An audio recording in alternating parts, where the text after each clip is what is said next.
চট্টগ্রামে বৈষম্য বিরোধী ছাত্র আন্দোলনকারীদের হটিয়ে নিউ মার্কেট এলাকা দখল করে নিয়েছে আওয়ামী লীগ। দুপুর 12টার দিকে দফায় দফায় পুলিশ, ছাত্রলীগ ও যুবলীগের ত্রিমুখী সংঘর্ষে আন্দোলনকারীরা ছত্রভঙ্গ হয়ে পড়ে।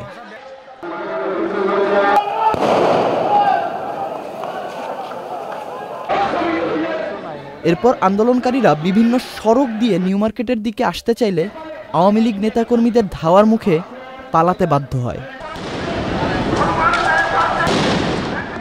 শহরের আন্দরকিল্লা, লালদিঘি এলাকায় আন্দোলনকারীদের সাথে আওয়ামী লীগের নেতাকর্মীদের দফায় দফায় সংঘর্ষ হয়েছে।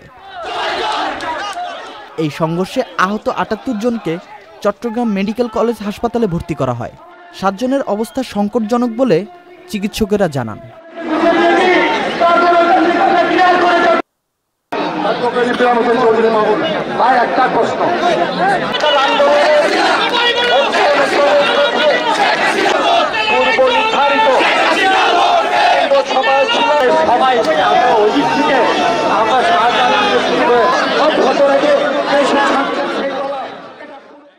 প্রিয় নাম্বার সেট করে বিকাশে সেন্ড মানি করুন ফ্রি।